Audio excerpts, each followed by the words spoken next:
Hello everyone and welcome to Friday's edition of the Chris Pritchard Cycling News Show, and guess what? One day to go. Oh, excuse me 1 second. Hello? Yep, cool, no problem, yeah. I'll move out of the way now. Just let them know. Transition.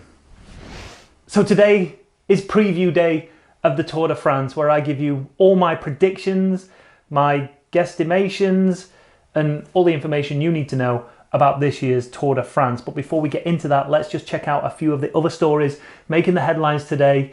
I'll try and get them all in, but let's go. First up, and teams have been announced for the Women's Tour of Scotland. Scotland will have their own team led by Katie Archibald, but checking out the rest of the start list, there's some big teams heading over to Scotland for this one. You've got two teams coming from the States, you've got various different European teams, as well as the Korean national women's team. So let's just take a look at a few of those big hitters. You've got Rally UHC.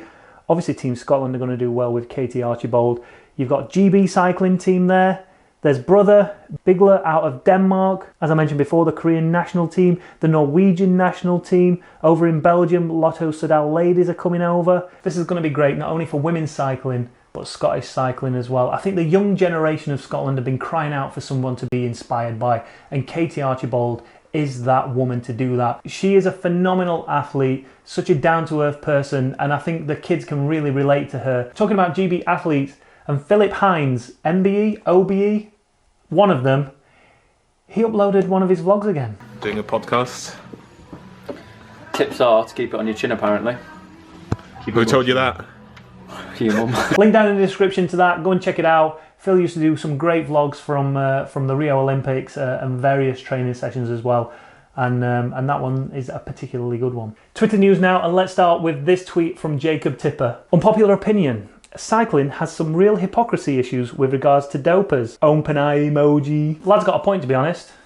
The man was busted 4 times for doping. Staying on that Eddie Merckx theme, and Le Tour de France UK asked Steve Cummings what he best remembers of Eddie Merckx. I'm not that old.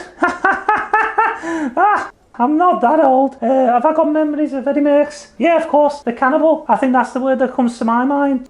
Just his machine that won hundreds of bike races, and an absolute legend. And yeah, a really great ambassador for the sport. We're lucky to have him. Check out this tweet from Jumbo Visma as Dylan Groenewegen pranks the brand new Norwegian national champion.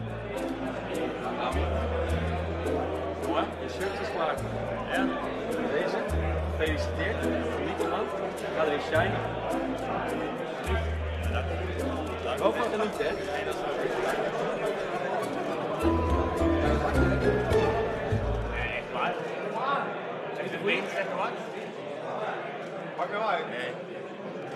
Moet je hem aandoen? Het is een Deense shirt. Nee. Dit is een grapje. Dit is een grapje. Zit ik in blauw bij jou? Jee, jongens. Ja. Dat is niet echt goeie. Dat is niet een goeie, dit is een grapje.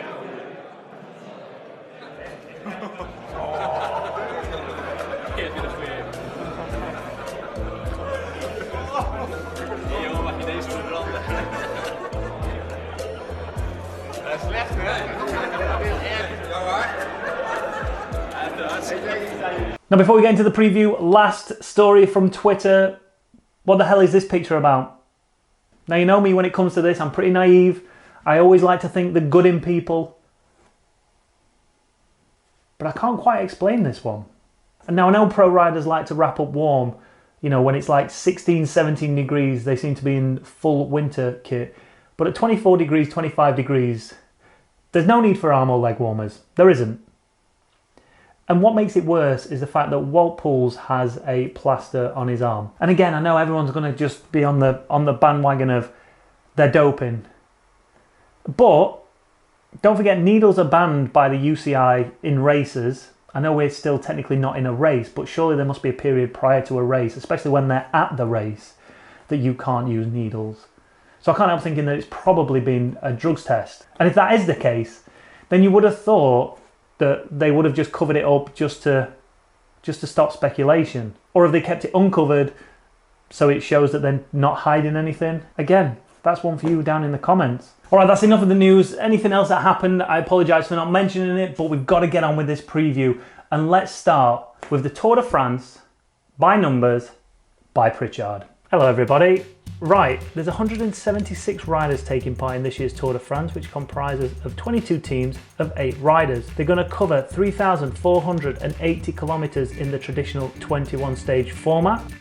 There's 7 flat stages, 5 hilly stages, 7 mountain stages, and 2 time trials comprising of an individual time trial and a team time trial. The longest stage is stage 6 at 230 kilometers, and the shortest stage is stage 14, which is 117 kilometers.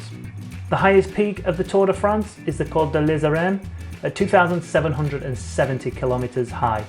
The riders are going to use approximately 42,000 bidons throughout the 3 weeks at the Tour de France. Each rider will burn 124,000 calories. If every rider was to finish every stage, approximately 21,824,000 calories will be burnt in total. Or to put that another way, 38,763 Big Macs, 13,178 Mighty Meaty Pizzas, or 69,948 Greg's Vegan Sausage Rolls. There you go. How many of those facts did you actually know? There you go. I could pretty much end it here because we've covered everything we need to.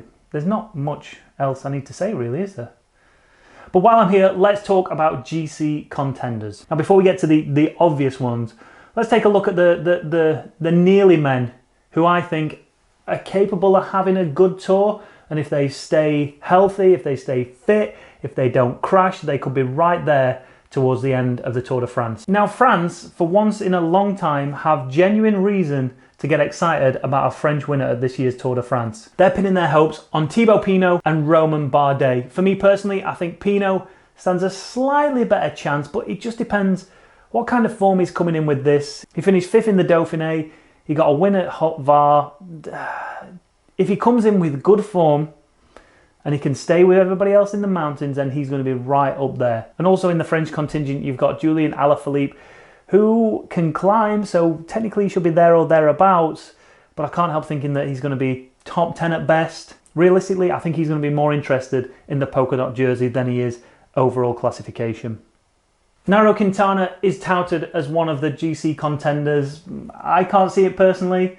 We've been through this already. Movistar have got a 3-prong attack with Quintana, Landa and Valverde. And for me personally, out of those 3, depending how Landa's recovered from the Giro, if he's recovered sufficiently and if he has the legs that he had at the Giro, especially the last week, then I think he could be upsetting the whole of Movistar. I don't think, again, I mentioned this a couple of days ago, that Valverde will be wanting to work for either of those riders until he cracks. I think all 3 of them will be concentrating on their own GC aspirations before they start helping others.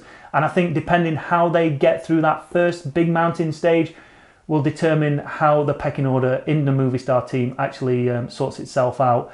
If there's big time gaps between any of those 3 riders, then I think, you know, they're going to decide that then they can't stand a chance of winning the Tour. They will now help. But until that point, I think all 3 of them will be going for GC contention. Other than that, I think Dan Martin's going to have a really good tour. I'm predicting a top 5 finish for him. Don't think he's capable of winning it, but I think as long as he doesn't crack in those mountains, top 5 is certainly on the cards. Jakob Fuglsang as well. Never been on the podium there. People are touting him to be one of the main riders to challenge the favourites. Could he do it? I don't see it personally. Again, I'm going to predict he's going to finish in 3rd position. I don't think he's going to actually win it. I think he's going to be 3rd. I think the top 2 steps are going to be taken by Team Ineos. So the 2 favourites are Geraint Thomas and Egan Bernal. How that's going to shake out in Team Ineos, I have no idea. Because don't forget, you've got Bernal coming off Tour de Suisse, where he won and dominated, and he looked really, really good. Then you've got G, who hasn't had the best season and preparation he's had in previous years. But that doesn't mean to say he's not going to be going well at the Tour. It's just that he's got no current form at the minute. We don't know what kind of form he's on. It would have been interesting to see what happened at the Tour de Suisse had those 2 riders been going head to head and racing up those mountains. Would they have worked together, or would it have been a bit of a one-upmanship on each other, trying to say, hey, I'm the leader here. I want to be going for the Tour de France. So if you can stay with me up in these mountains, then all right. If not, I'm the leader. but we never got to see that because G crashed. Now, although G's coming in as last year's winner and he has a target on his back, I don't think he's coming in as the clear favourite. Richie Porte thinks G's going to be the man to beat.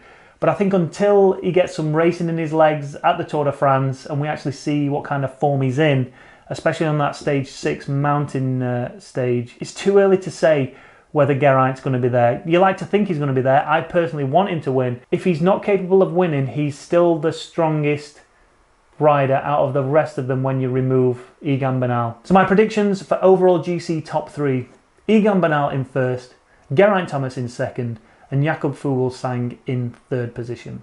Moving on to stages now, and rather than go through every single stage, because that'd get boring, I'm going to pick 3 of the key stages I think where the GC shake-up will happen and potentially people's Tour of France's will be over or just beginning. Right, before we start this section, can we just have an amnesty on comments about my pronunciation of French towns, cities, climbs, anything that sounds French, okay? Is that cool? Well, first and foremost, stage 2 is going to be where the first shake-up happens in my eyes.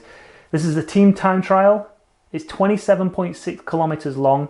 It's undulating, so I don't think anybody's necessarily going to get dropped on any tough climbs. However, because everybody's going to be feeling fresh, climbers aren't very well versed when it comes to time trialing, let alone team time trialing. There could be gaps in the general classification after this second stage. The next stage, and this comes very early in the Tour for a mountain stage. This is stage number 6 from Mulhouse to La Planche des Belles Filles. This has 3 Category 1 climbs, 2 Cat 2s and 2 Cat 3s, and it finishes on a mountaintop finish. But not only that, the last kilometre of this finish ramps up to around 25% and is also on gravel. Again, we could see a shake-up in the GC. I think the majority of the GC contenders are going to be there at the bottom of La Planche des Belles Filles, but I can't see them all being there at the top, and I think this might be the first place where those GC contenders just have a little bit of a hit out just to check the legs on everybody else, and if they can find some gaps and some time, then they're going to go for it and they're going to put the hammer down. Trust me. Now, stage 14 finishes on top of the Tourmalet. This comes after an individual time trial, so although the riders will be have been at max effort, they won't have the mileage in their legs from the previous day. So there could be some fireworks on the Tourmalet. Who am I kidding? There's going to be fireworks on the Tourmalet.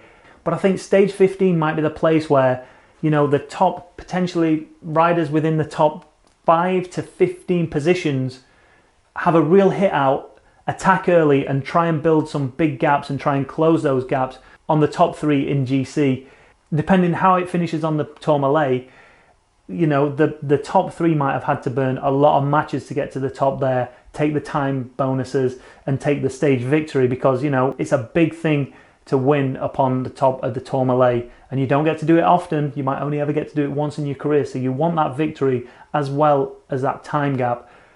So there might be potential here for, I don't know, all the way maybe down to top 20 to really have a hit out on this one on stage 15 and try and build some big gaps. We've got 3 Cat 1 climbs coming in the last 60, 70k. So if they put an attack in right at the start of that, they could stay away for the rest of the time, and it's an uphill finish towards the end. They could be putting some time into the top 3 GC contenders if they're not concentrating, or they just physically don't have any energy or any strength. And obviously the stage prior to them rolling into Paris is stage 20, obviously, and they finish on top of Val Thorens. It's a 33 kilometre climb at an average gradient of 5.5%. This is going to be the last place that riders are going to be able to do anything in that GC. So they're going to leave it all out on the road here. And because the climb is so long, it really plays into the hands of an early attack for those riders who are minutes behind on GC. Hit out at the bottom of this climb and just go for broke and hope that the Team Ineos train doesn't just sit there and drag you back. Hope that Team Ineos can't maintain that hold over the peloton, and it allows those opportunistic riders to have a go up here. Do you know what? Like every single year, we could talk about every single stage as being technically a pivotal point in the Tour de France, because you never know what's going to happen. Even those transition stages can throw up surprises within the peloton. And not only that, is obviously within the first week, you've got a lot of nerves, you've got a lot of tension within that peloton, and everyone's always jostling for position and always fighting to get to the front, which ultimately causes those those stupid crashes which ultimately put Chris Froome out last year, right back at the start of the Tour. Stupid little crash, wasn't his fault, and before you know it, it's a couple of minutes down and he never really recovered from it. So that could easily happen to any of the GC contenders. So it's all good and well saying we might see this happen, and this happen on the mountains. First, those riders have actually got to get there. So fingers crossed we'll have a safe first week of the Tour. Then we can start to see some of the real action as we head into the proper mountains. Looking at those GC contenders, at no point did I mention Richie Porte or Vincenzo Nibali. Both clearly capable of winning the Tour de France. But is it going to be their year this year? Well, when it comes to Nibali, it depends what he decides to do. Is he going to go for GC or is he going to go for the King of the Mountains? Obviously, if he's looking at that King of the Mountains polka dot jersey, there's no chance he's going to be in contention for GC. He's going to have to put in so many attacks, lose loads of time, which he's actually said he's going to do in the first week of the Tour. Try and lose as much time as he can so he's not a threat on GC, so he can head up the road when the mountains start and he can start picking up some of those points for the polka dot jersey and ultimately take that into Paris if he can. Richie Porte, however, I don't know. If Richie Porte can just not crash and abandon the Tour de France, there's every chance he's going to be up there towards the end. But what kind of form is he going to come in with? Is he going to be able to stay with the fast guys up those hills? I guess only time will tell. I would love to see Richie Porte win a Tour de France, but I just can't see it. Let's talk green jersey now. And personally, I can't see anybody other than Peter Sagan winning this one. That's my prediction. Peter Sagan is going to take home another green jersey. And I think one of the main reasons for that is this year, for the first time probably ever, he's having to wear the standard, oh my God, Bora Hansgrohe team kit. So he's going to want to get out of that as quick as he can, because if not, he's just going to blend into the background, and Peter Sagan does not blend into the background. So as soon as he can get that green jersey on the back of his shoulders, he's going to do it, and he's going to try and keep it all the way to Paris. Other than that, Dylan Groenewegen, if he can get over the mountains, if he can get to the finish, there's every chance he might take it. Alexander Kristoff, potentially. But I can't see anyone but Peter Sagan taking that green jersey. When it comes to the polka dot jersey, I think it's going to be a fight, like I said earlier, between Vincenzo Nibali, potentially Warren Barguil, depending if he turns up or not, and what kind of form he turns up in, and then Julian Alaphilippe. Alaphilippe won it last year. Warren Barguil could upset the apple cart, but ultimately I think it's going to be between Alaphilippe and Nibali. Since Alaphilippe won it last year, my prediction for the polka dot jersey, Vincenzo Nibali. So that pretty much wraps up my preview. I've got a really good feeling about this Tour, and I hope all the main contenders are there towards the end. I don't want anybody winning this Tour on the fact that another rider got injured and had to retire, or had bad luck, dropped a chain, got a puncture at the wrong time. I want it to be a dogfight all the way to the end. And I think if it is a dogfight all the way to the end, this is going to be one of the best Tours we have ever seen. Now leave your comments and predictions down below. Who's going to take the green jersey, the polka dot jersey, the yellow jersey? Who's going to be the Lanterne Rouge? Who's going to get kicked out of the Tour de France first? Who's going to headbutt someone? Who's going to get caught doping? And who do you think we're going to see as surprise victors within the Tour de France? Think Alex Dowsett can win that individual time trial? Think we'll see Steve Cummings do one of his disappearing acts up the road? How about Greipel? Do you think we'll see Greipel winning a stage or two? There's so many stories within the Tour de France, and there's so many exciting things that could happen. I cannot wait. Don't forget, one day to go. Like, subscribe, hit that notification button. Alright, so all that's left for me to do in this video is preview stage 1 and give you my predictions. So stage 1 is Brussels to Brussels, 194.5 kilometers in length. There's 2 climbs in this one, a third cat and a fourth cat coming within the first 50 kilometers of the stage. Other than that, it's relatively flat. I can almost guarantee a bunch sprint. Whoever wins this stage is going to be put in the yellow jersey and could be there for a couple of days. So everybody is going to want to win this one. My prediction is Dylan Groenewegen. I think with the form he's in, he's hungry, he wants it, and he is fast. Make no doubt about it, he is fast, and probably the fastest sprinter right now. Viviani might stand a chance, but no, I'm going for Dylan Groenewegen. But don't just take my word for it. I spoke to Jimmy Mack, Commonwealth Games medalist, British crit champion, best coach I've ever had. He won me my medal. So I asked Jimmy Mack who he thought was going to win this stage. My pick for stage 1 of the Tour de France. It's a funny stage. It's bit of lip service to the Belgian classics with going over the Vosberg and the Vermont. Pretty early doors, to be honest with you. It's going to be a bunch of kick. There is some cobbles, give or take 100k, circa 100k from the finish. But no, I think my pick for this is going to be Dylan Groenewegen from Jumbo-Visma. I think he's looking in great form this year. He's been really consistent. Obviously coming out the prime of his career as well, but he's local as well, so I think he's going to be the man for stage 1, Brussels to Brussels.